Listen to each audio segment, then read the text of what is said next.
Good morning class 11th students. मैं आप सभी का अपनी केमिस्ट्री क्लास में स्वागत करता हूं।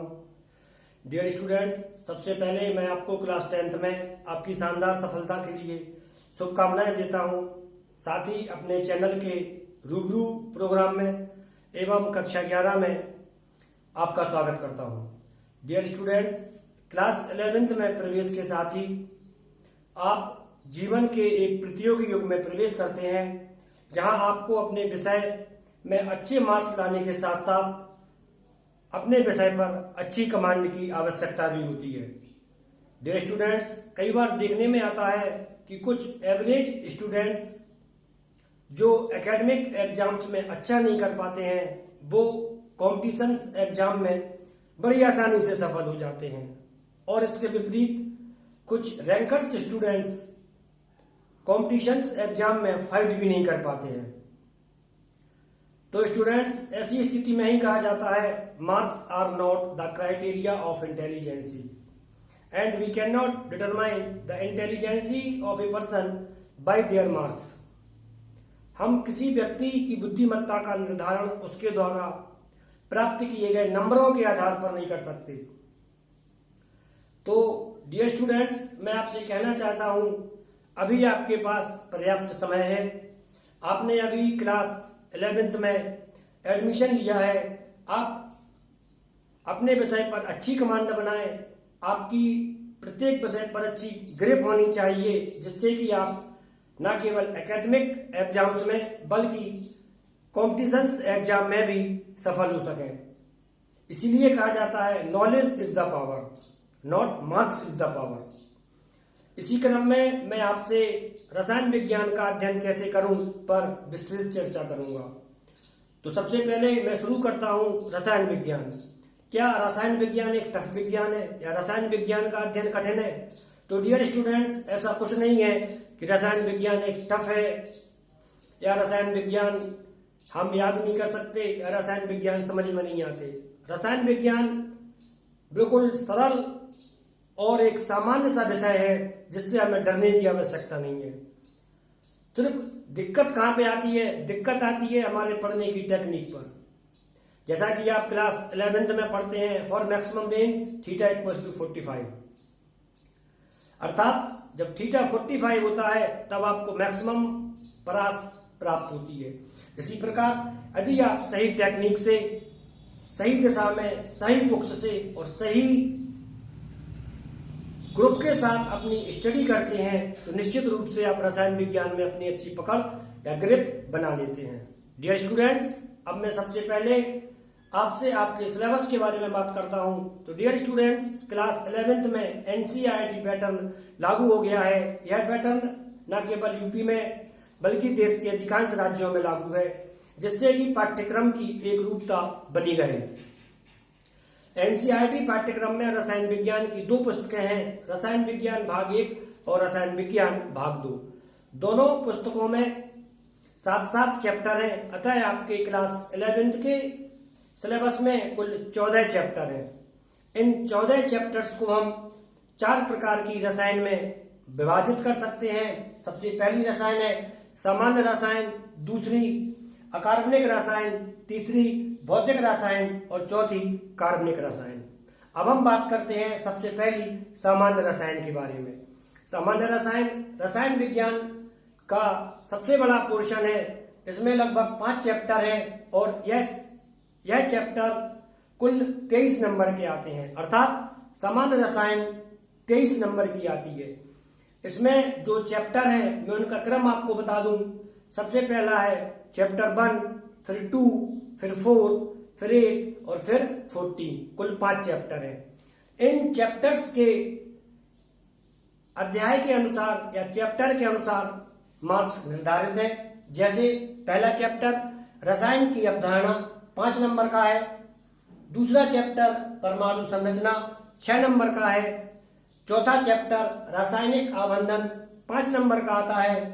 8वां चैप्टर रेडॉक्स अभिक्रिया 4 नंबर का आता है। 14 नंबर चैप्टर पर्यावरणीय रसायन 3 नंबर का आता है।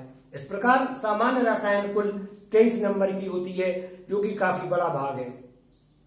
पूरा पेपर ही 70 नंबर का होता है और 23 नंबर की मात्र सामान्य रसायन है। इसके बाद हम बात करते हैं अकार्बनिक रसायन की। अकार्बनिक रसायन में क्लास 11th में 4 चैप्टर हैं और यह अकार्बनिक रसायन 19 नंबर की आती है। इसमें निम्न चैप्टर आते हैं। चैप्टर 3 तत्वों का वर्गीकरण 5 नंबर का आता है। चैप्टर 9 हाइड्रोकार्बन 3 नंबर का आता है। चैप्टर 10 एस ब्लॉक के तत्व 5 नंबर का आता है। चैप्टर 11 पी ब्लॉक के तत्व यह भी 6 नंबर का आता है। इस प्रकार अकार्बनिक रसायन कुल 19 नंबर की आती है। इसके पश्चात हम बात करते हैं भौतिक रसायन की। भौतिक रसायन के मात्र 3 चैप्टर हैं और भौतिक रसायन विज्ञान में 13 नंबर की आती है। चैप्टर 5 द्रव्य की अवस्थाएं 5 नंबर का आता है। चैप्टर 6 ऊष्मागतिकी मात्र 3 नंबर की आती है और चैप्टर 7 साम्यावस्था यह भी 5 नंबर का आता है। इस प्रकार भौतिक रसायन कुल 13 नंबर की आती है। अब सबसे अंत में हम बात करते हैं सबसे सरल रसायन की, कार्बनिक रसायन, जो यदि समझ में आ जाए तो आपकी फिंगर टिप्स पर रहती है और यदि समझ में नहीं आए तब सिर के ऊपर से जाती रहती है।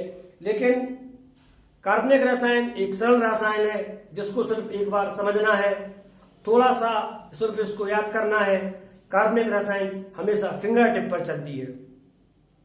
कार्बनिक रसायन के क्लास 11th में 2 चैप्टर हैं। चैप्टर 12 कार्बनिक रसायन यह 7 नंबर का आता है और चैप्टर 13 हाइड्रोकार्बन यह 8 नंबर का आता है। ये दोनों चैप्टर क्लास 11th में मात्र कार्बनिक रसायन का परिचय देते हैं और कार्बनिक रसायन की मूलभूत अवधारणाओं से संबंधित है। इस चैप्टर में समाव्ययता, IUPAC, nomenclature, hydrocarbons, their types, aliphatic hydrocarbons and aromatic hydrocarbons, ये सब इसमें दिए हैं जो कि क्लास 12th के लिए फाउंडेशन है। यदि आप क्लास 12th के स्टूडेंट्स हैं या जब आप अगले साल क्लास 12th में जाएंगे तब आपको कार्बनिक रसायन का यह पोर्शन निश्चित आना चाहिए, क्योंकि क्लास 12th का सेकंड पोर्शन ऑर्गेनिक केमिस्ट्री से ही शुरू होता है। डियर स्टूडेंट्स, अब इसके बाद हम बात करते हैं कि आप कौन सी पुस्तकें, बुक्स और नोट्स बनाने के लिए कितनी कॉपियों का प्रयोग करें। तो डियर स्टूडेंट्स, रसायन विज्ञान में आप मुख्यतः एनसीईआरटी की पुस्तकों का जरूर उपयोग करें। एनसीईआरटी की पुस्तकें एक फाउंडेशन है और इसके अतिरिक्त आप बुक सेलर के यहाँ जाकर 3-4 पब्लिशर्स की बुक्स जरूर देख लें और उसमें से जिस बुक्स की भाषा आपको सबसे अच्छी लगे, जो आपको समझ में आए, आप वही बुक्स ले लें। कोई भी बुक्स आपके लिए बहुत अच्छी सिद्ध हो सकती है जो आपके समझ में आए। इसके लिए मैं कोई पर्टिकुलर बुक सजेस्ट नहीं करता हूं। इसके पश्चात क्वेश्चन आता है कि हम रसायन विज्ञान के नोट्स कैसे बनाएं और कितनी कॉपियों में बनाएं। तो डियर स्टूडेंट्स, सामान्य रसायन में 5 चैप्टर आते हैं, अतः आप 1 कॉपी या नोट्स बनाने के लिए पहली कॉपी सामान्य रसायन की बनाएं, दूसरी इनऑर्गेनिक केमिस्ट्री की बनाएं, तीसरी कॉपी भौतिक रसायन या फिजिकल केमिस्ट्री के लिए बनाएं और चौथी कॉपी कार्बनिक रसायन के लिए बनाएं।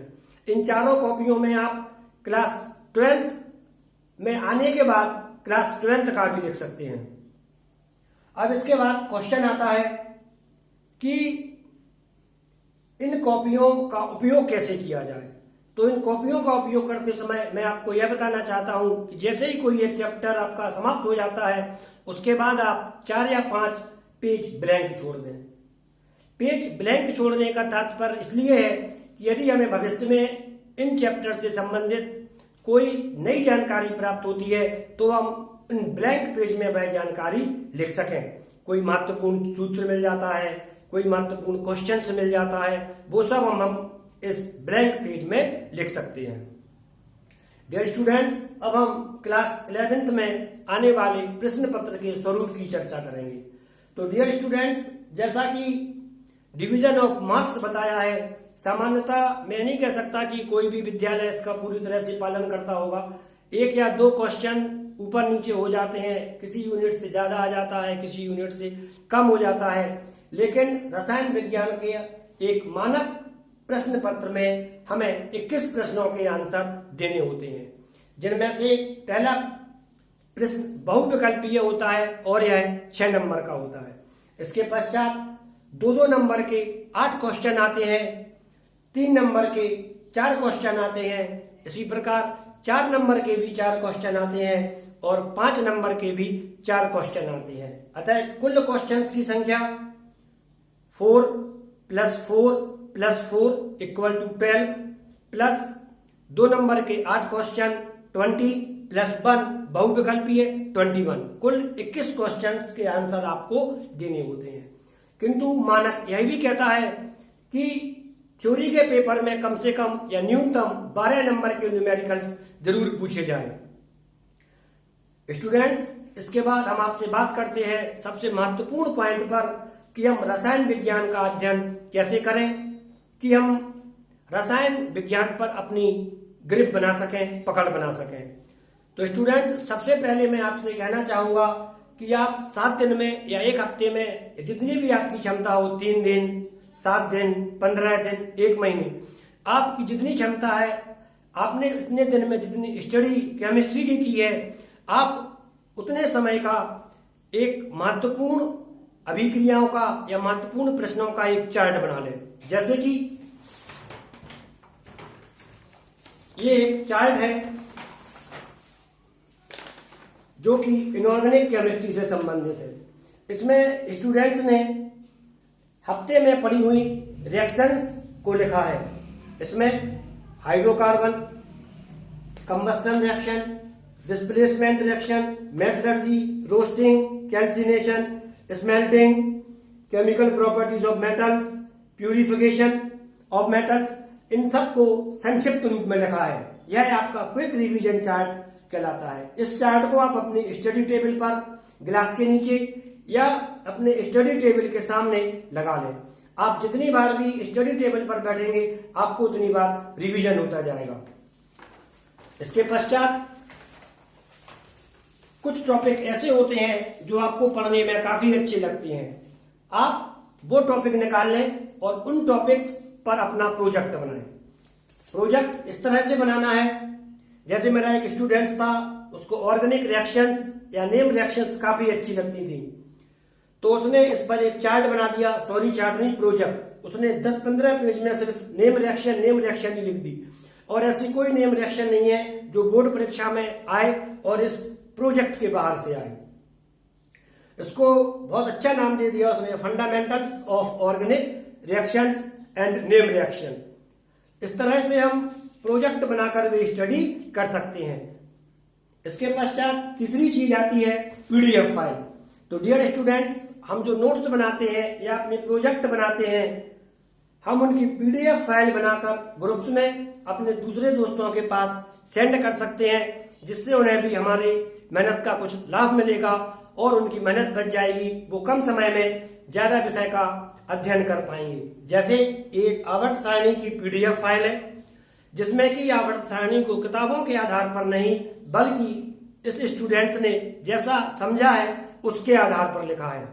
जैसी बुक्स में आती है भूमिका, फिर प्रस्तावना, आवर्त सारणी का परिचय, आवर्त सारणी के भाग, आवर्त वगैरह, समूह वगैरह और तमाम मैनोमिक्स वगैरह इसने लिख दिए हैं, जिससे कि यह आवर्त सारणी का एक पूर्ण प्रोजेक्ट है और एक पूर्ण पीडीएफ है। इस तरह की पीडीएफ आप व्हाट्सएप ग्रुप में डाल सकते हैं और दूसरे विद्यार्थियों के लिए भी सहायता कर सकते हैं। डियर स्टूडेंट्स, मेरा भी एक व्हाट्सएप ग्रुप है जिसमें कुछ स्टूडेंट्स ऐड है, जिनके लिए कि मैं लेक्चर से संबंधित नोट्स प्रोवाइड कराता रहता हूं और वो नोट्स अपने बनाते रहते हैं, पीडीएफ फाइल का यूज करते रहते हैं।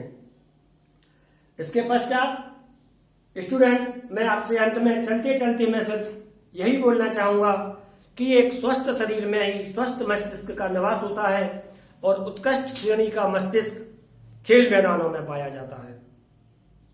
इसलिए आप प्रतिदिन कुछ समय के लिए आउटडोर स्पोर्ट्स में जरूर पार्टिसिपेट करें। आउटडोर में पार्टिसिपेट करने से